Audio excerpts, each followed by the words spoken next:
C40. Many dwarves, leaving their old cities in Ered Luin, go to Moria and swell its numbers. Durin is the name that the dwarves use for the eldest of the 7 fathers of their race, and the ancestor of all the kings of the Longbeards.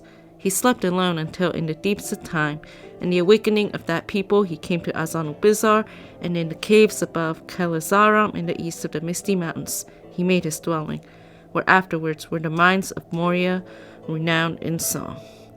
There he lived so long that he was known far and wide as Durin the Deathless.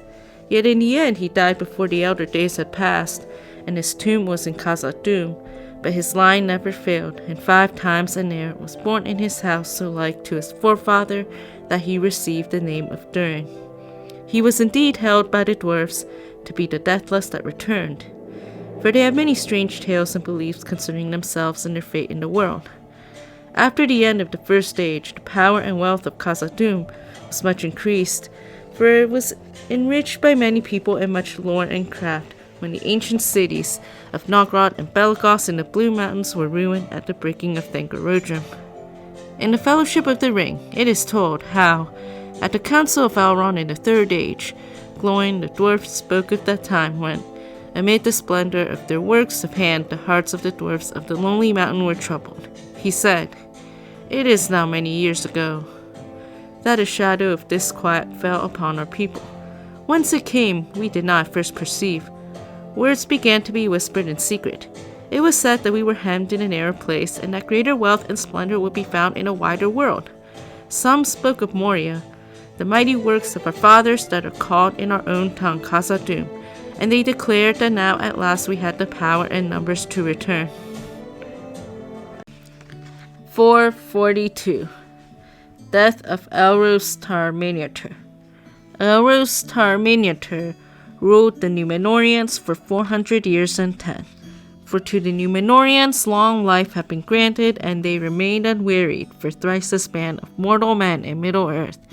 But to Eärendil's son the longest life of any man was given, and to his descendants a lesser span, and yet one greater than to others even of the Númenóreans, and so it was, until the coming of the shadow when the years of the Númenóreans began to wane.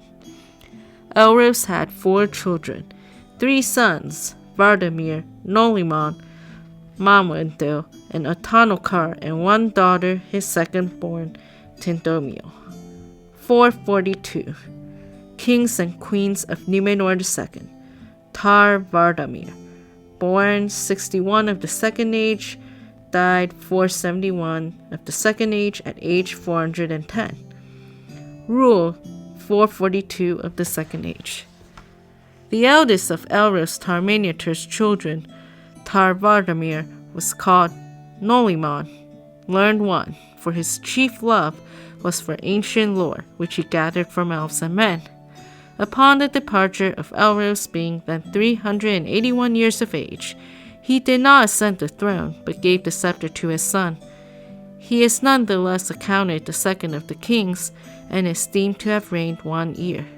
It remained the custom thereafter until the days of Tar-Atanamir that the king should yield the scepter to his successor before he died, and the kings died of free will while yet in vigor of mind.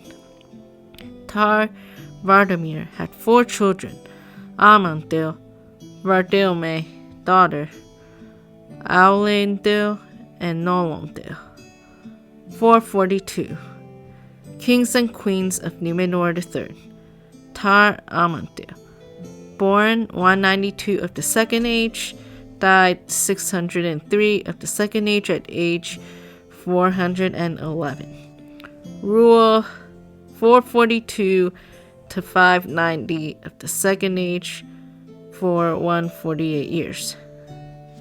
While chronicled as Numenor's 3rd king, Tar-Amandil was, in truth, the second ruler of the realm since his father, Vardamir Nolimon, had chosen not to ascend the throne. Amandil was born in the year 192, and the name Amandil comes from the words Aman and Ndil, meaning in Quenya, someone who is a lover or friend of Aman, the blessed realm. Tar-Amandil had 2 sons, Elendil and Ered and a daughter, Myron. c. 500. Sauron begins to stir again in Middle-earth. In the long letter to Milton Waldman outlining the chronology of events in the first 3 ages of Middle-earth, in all likelihood written in 1951, Tolkien sketched a picture of the world in the dark days at the beginning of the Second Age.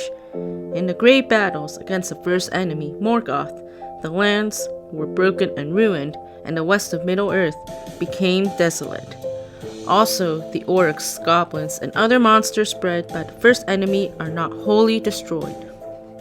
As was told at the conclusion of the Quenta Silmarillion, was through the intervention of the Valar, Morgoth had been thrust through the door of night beyond the walls of the world into the timeless void.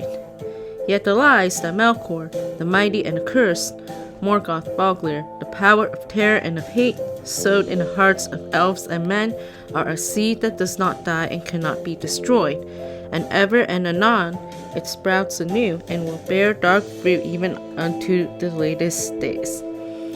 Those new sprouting lies and hatreds were tended and nurtured by Sauron. Of old there was Sauron the Maya, whom the Sindar in Beleriand named Gorthor. In the beginning of Arda, Melkor seduced him to his allegiance and became the greatest and most trusted of the servants of the enemy, and the most perilous, for he could assume many forms, and for long, if he willed, he could still appear noble and beautiful, so as to deceive all but the most wary. When Thangorodrim was broken and Morgoth overthrown, Sauron put on his fair hue again and did obeisance to Eonwe, the herald of Manwe, and abjured all his evil deeds. And some hold that this was not at first falsely done, but that Sauron in truth repented, if only out of fear, being dismayed by the fall of Morgoth and the great wrath of the lords of the west.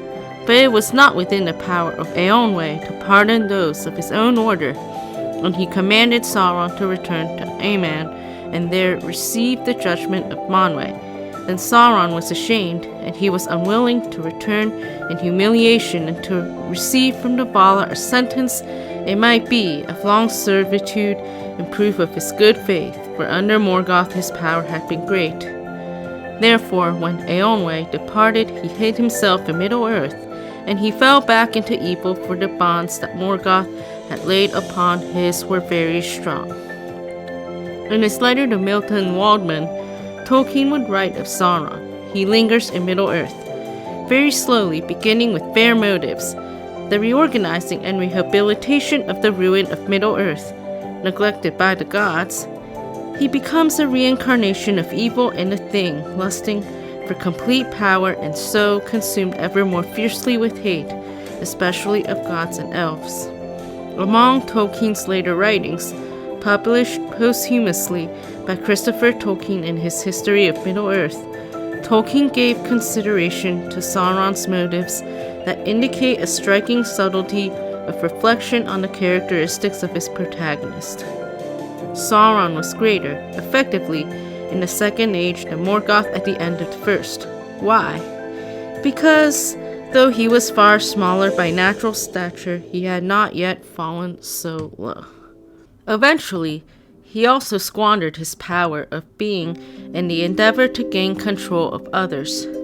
But he was not obliged to expend so much of himself. To gain domination over Arda, Morgoth had let most of his being pass into the physical constituents of the earth, hence all things that were born on earth and lived on and by it, beasts or plants or incarnate spirits, were liable to be stained. Sauron, however, inherited the corruption of Arda, and only spent his much more limited power on the rings, for it was the creatures of earth, in their minds and wills, that he desired to dominate. In this way, Sauron was also wiser than Melkor Morgoth. Sauron was not a beginner of discord, and he probably knew more of the music of the Ainur, the great song of creation before the beginning of time, than did Melkor, whose mind had always been filled with his own plans and devices and gave little attention to other things. Sauron had never reached this stage of nihilistic madness. He did not object to the existence of the world so long as he could do what he liked with it. He still had the relics of positive purposes that descended from the good of the nature in which he began. It had been his virtue, and therefore also the cause of his fall and of his relapse, that he loved order and coordination, and disliked all confusion and wasteful friction. But like all minds of this cast, Sauron's love, originally or later, mere understanding of other individual intelligence was correspondingly weaker, and though the only real good or rational motive for all this ordering and planning and organization was the good of all inhabitants of Arda, even admitting Sauron's right to be their supreme lord, his plans, the idea coming from his own isolated mind, became the sole object of his will and an end, the end in itself. Elsewhere, in Middle-earth, there was peace for many years, yet the lands were, for the most part, savage and desolate, save only where the people of Aldarion came.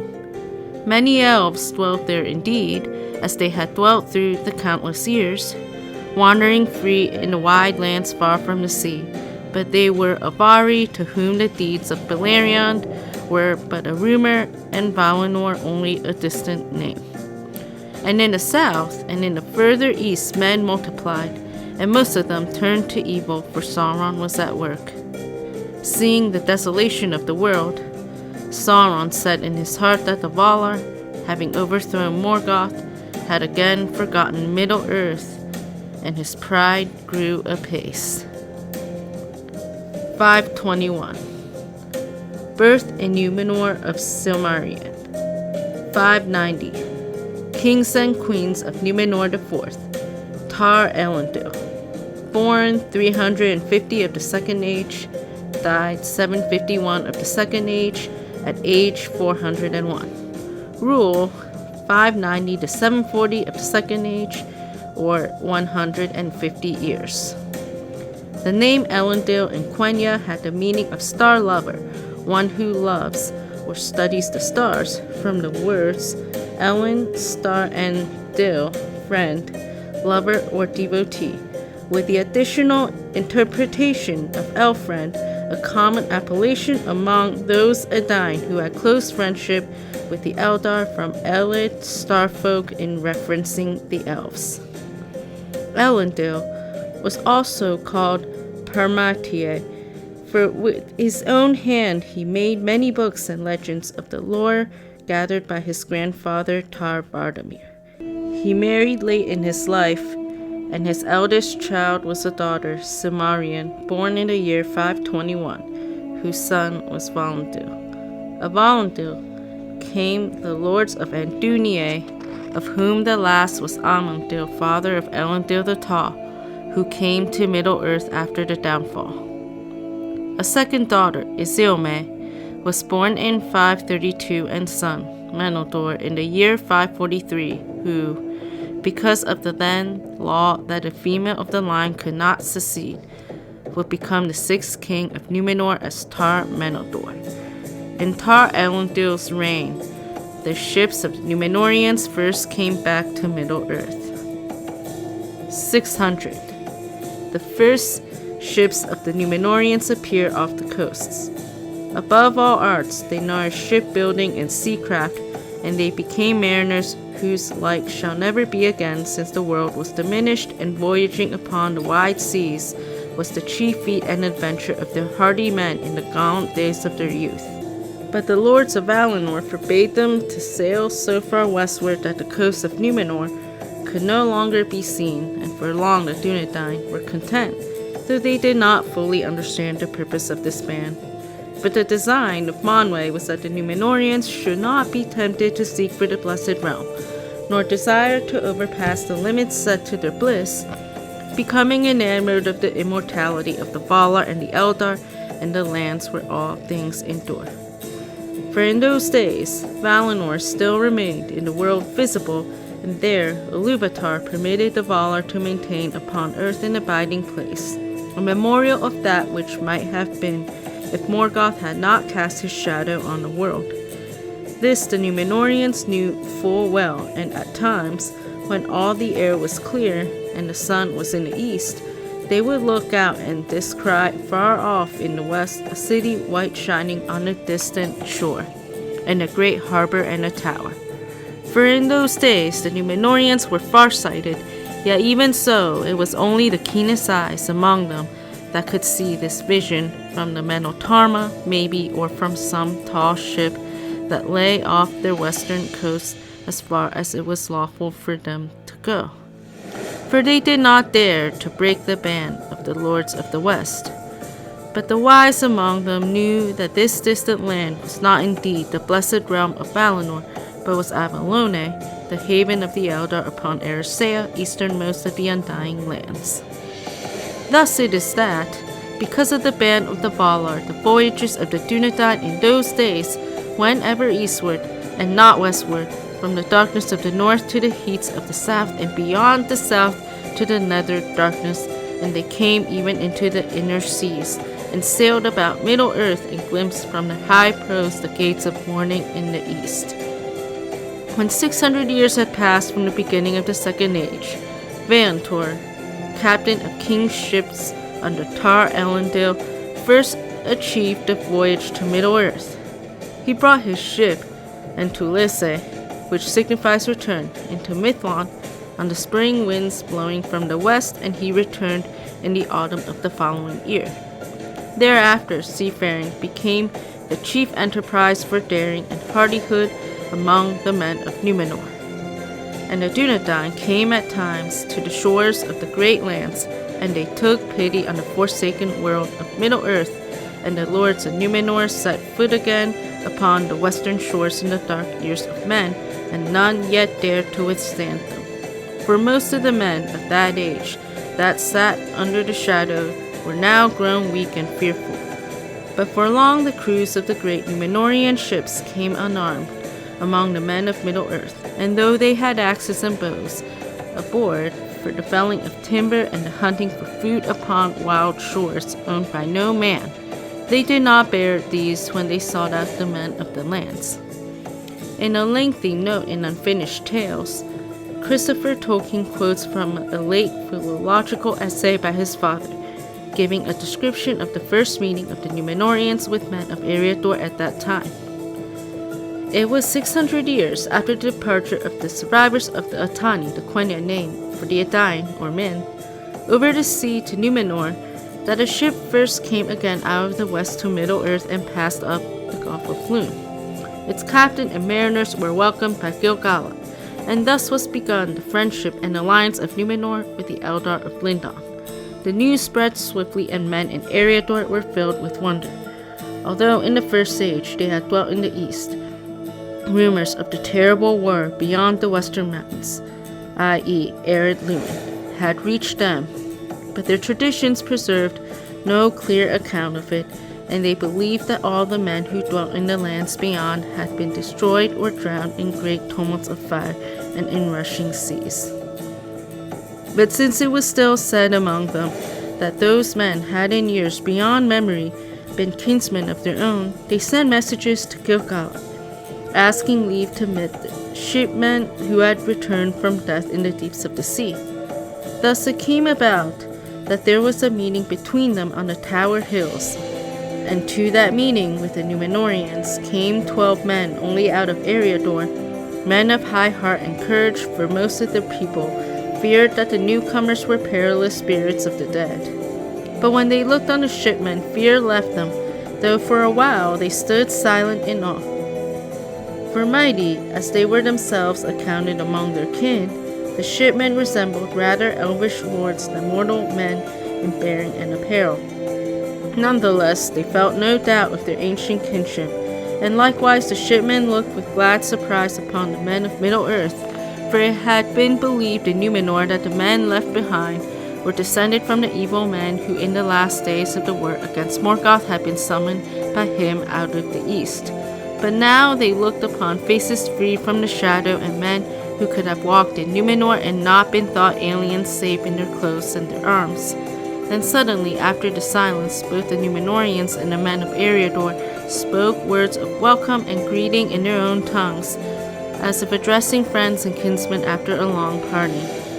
At first they were disappointed, for neither side could understand the other, but when they mingled in friendship, they found that they shared very many words, still clearly recognizable, and others that could be understood with attention, and they were able to converse haltingly about simple matters. And coming along, the men of Middle-earth, the Numenorians taught them many things. Language they taught them, for the tongues of the men of Middle-earth, save in the old lands of the Edain, were fallen into brutishness, and they cried like harsh birds, or snarled like savage beasts. Corn and wine they brought, and they instructed men in the sowing of seed, and the grinding of grain, and the hewing of wood, and the shaping of stone, and in the ordering of their lives, such as it might be in the lands of swift death and little bliss. Then the men of Middle-earth were comforted, and here and there upon the western shores the houseless woods grew back, and men shook off the yoke of the offspring of Morgoth and unlearned their terror of the dark. And they revered the memory of the tall sea kings, and when they had departed they called them gods, hoping for their return. For at that time the Numenorians dwelt never long in Middle-earth, nor made there as yet any habitation of their own. Eastward they must sail, but ever west their hearts returned. During all of this time Sauron continued to bide his time and wait his moment. He looked with hatred on the Eldar, and he feared the men of Numenor who came back at whiles in their ships to the shores of Middle-earth, but for long he dissembled his mind and concealed the dark designs that he shaped in his heart. The Voyages of Aldarion. Númenor, son of Tar-Minyatur, was wed to a woman of great beauty named Silmariën. She was the daughter of Eregion, captain of the king's ships under Tar-Minyatur, and though she herself loved ships and the sea no more than most women of the land, her son followed after Eregion, her father, rather than after Númenor.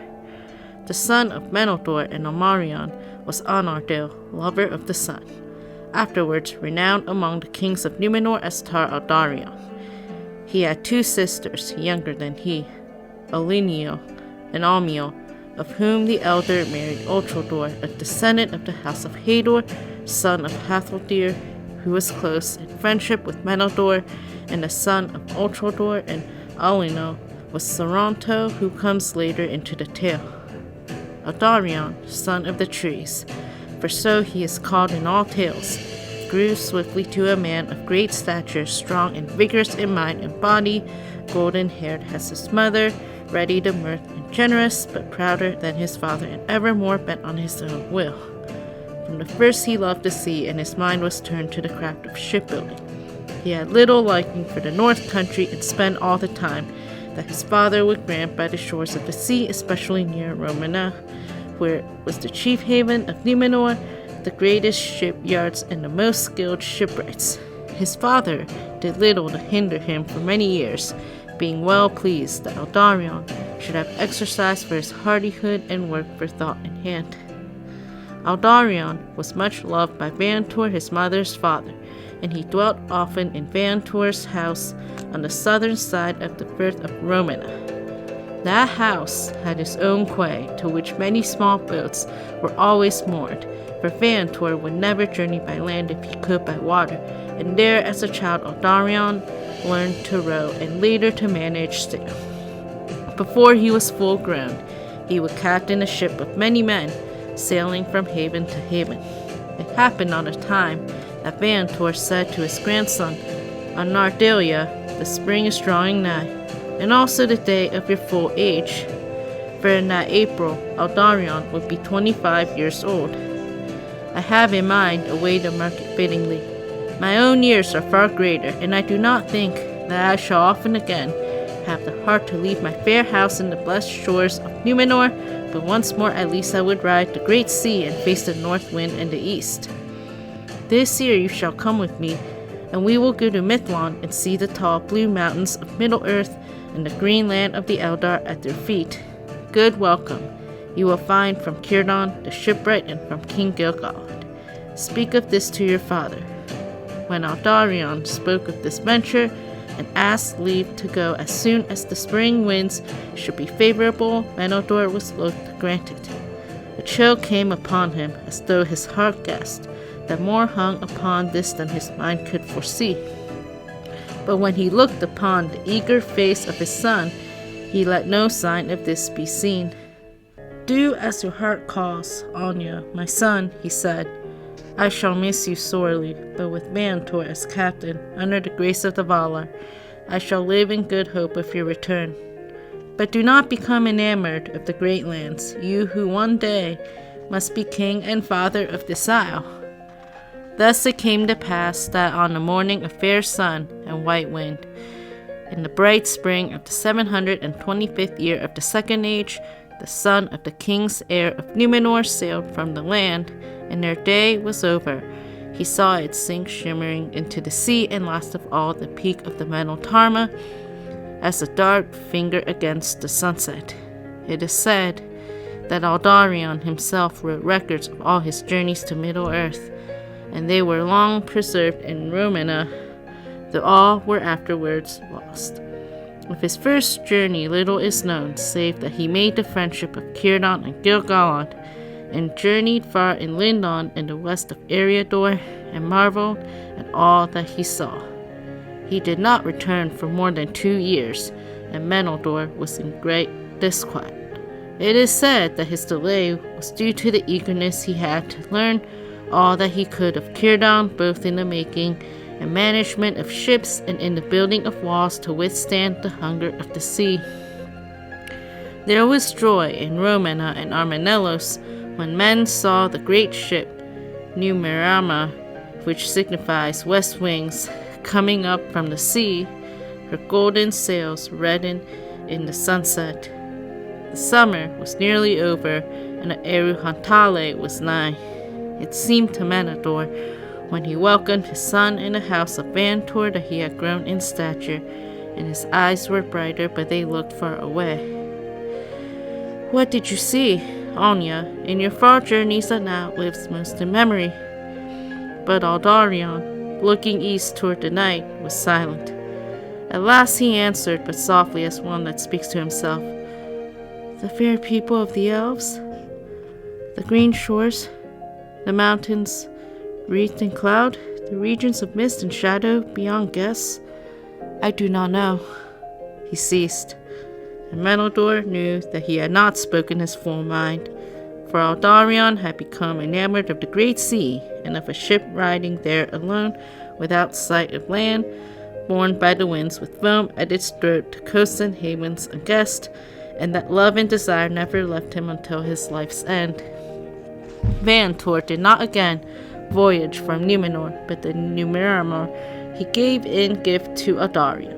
Within 3 years Aldarion begged leave to go again, and he set sail for Lindon. He was 3 years abroad, and not long after another voyage he made that lasted for 4 years, for it is said that he was no longer content to sail to Mithlon, but began to explore the coast southwards, past the mouths of Baranduin and Gwathlo and Angran, and he rounded the dark cape of Ras Morthal, and beheld the great bay of Baphalas, and the mountains of the country of Amroth, where the Nandor elves still dwell.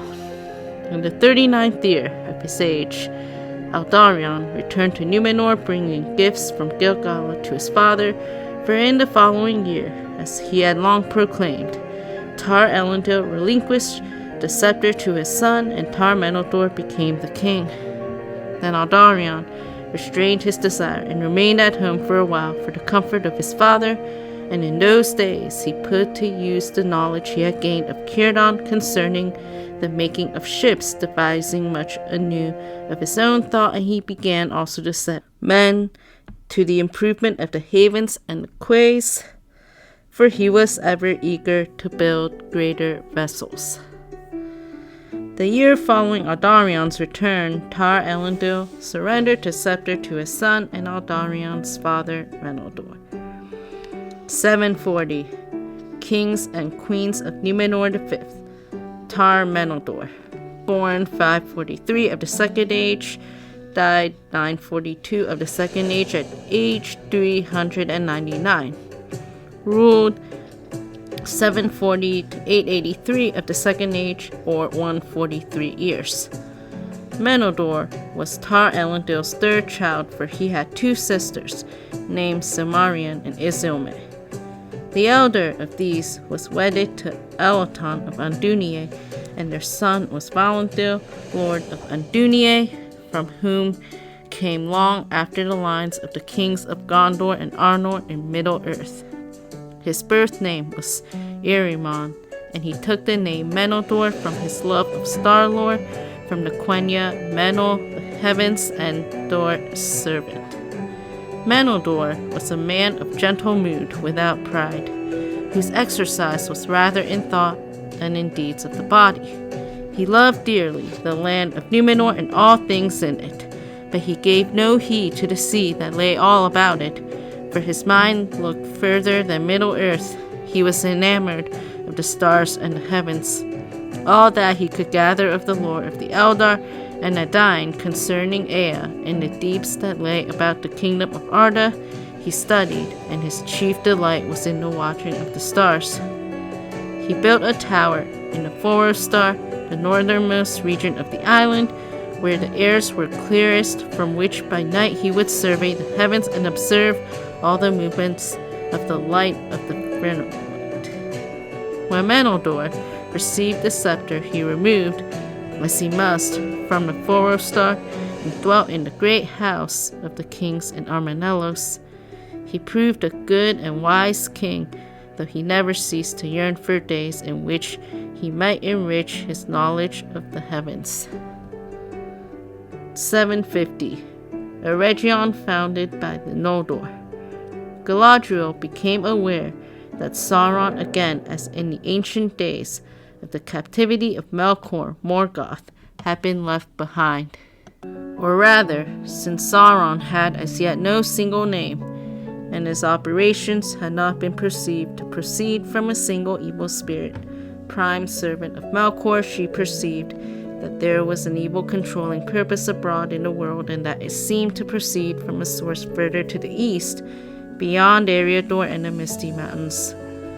Celeborn and Galadriel therefore went eastwards about the year 700 of the Second Age, and established the primarily, but by no means solely, Noldoran realm of Eregion. It may be that Galadriel chose it because she knew of the dwarves of Khazad-dûm, Moria. There were, and always remained, some dwarves on the eastern side of Ered Luin, where the very ancient mansions of Nogrod and Belagos had been, not far from the Númenor, but they had transferred most of their strength to Khazad-dûm. Celeborn had no liking for dwarves of any race, as he showed to Gimli and Lothlorien, and never forgave them for their part in the destruction of Doriath, but it was only the host of Nogrod that took part in that assault, and it was destroyed. In the battle of San Athrad, the dwarves of Belagos were filled with dismay at the calamity and fear for its outcome, and this hastened their departure eastwards to Khazad-dûm. Thus the dwarves of Moria may be presumed to have been innocent of the ruin of Doriath and not hostile to the elves. In any case, Galadriel was more far-sighted in this than Celeborn, and she perceived from the beginning that Middle-earth could not be saved from the residue of evil that Morgoth had left behind him, save by a union of all the peoples who were in their way and in their measure opposed to him. She looked upon the dwarves also with the eye of a commander, seeing in them the finest warriors to pit against the orcs. Moreover, Galadriel was a Noldor, and she had a natural sympathy with their minds, and their passionate love of crafts of hand, a sympathy much greater than that found among many of the Eldar. The dwarves were the children of Aule, and Galadriel, like others of the Noldor, had been a pupil of Aule and Yavanna in Valinor. Galadriel and Celeborn had in their company a Noldoran craftsman named Celebrimbor, said to have been one of the survivors of Gondolin, who had been among Turgon's greatest artificers. Celebrimbor had an almost dwarvish obsession with crafts. And he soon became the chief artificer of Eregion into a close relationship with the dwarves of Khazad-dûm, among whom his greatest friend was Narvi. Both elves and dwarves had great profit from this association, so that Eregion became far stronger, and Khazad-dûm far more beautiful than either would have done alone. The building of the chief city of Eregion, Ost-in-Edel, fortress of the Eldar, was begun in about the year 750 of the Second Age, the date that is given in the Tale of Years for the founding of Eregion by the Noldor. In the year 750, Celebrimbor established in Eregion a brotherhood of elven master craftsmen called the Gwaith y Myrddin, the people of the jewelsmiths. It is written in the Silmarillion that they surpassed in cunning all that have ever wrought, save only Fëanor himself, and indeed greatest in skill among them was Celebrimbor. Narvi was a dwarvish craftsman whose workmanship in collaboration with Celebrimbor would be discovered by the Fellowship of the Ring when they saw a way through Moria. They are confronted by closed and hidden doors, whose presence is eventually revealed by the light of the rising moon, together with graven emblems of the houses of Durin and Fëanor, wrought of Ithildin that mirrors only starlight and moonlight, together with the inscription in the elven tongue of the west of Middle-earth in the elder days. The doors of Durin, Lord of Moria. Speak, friend, and enter. I, Narvi, made them. Celebrimbor of Holland drew these signs. The signs and inscription were evidence of the supreme fortune that had once been possessed by the dwarves of Khazad-dûm, as Gandalf explained. The wealth of Moria was not in gold and jewels, the toys of the dwarves, nor in iron, their servant. Such things they found here, it is true, especially iron, but they did not need to dwell for them. All things that they desired they could obtain in traffic. For here alone in the world was found Moria silver, or true silver as some have called it. Mithril is the elvish name. The dwarves have a name which they do not tell. Its worth was 10 times that of gold, and now it is beyond price, for little is left above ground, and even the orcs dare not dwell here for it. Mithril, all folk desired it. It could be beaten like copper and polished like glass, and the dwarves could make of it a metal, light and yet harder than tempered steel. Its beauty was like to that of common silver, but the beauty of Mithril did not tarnish or grow dim. The elves dearly loved it, and among many uses they made of it Ithildin's star moon, which you saw upon the doors.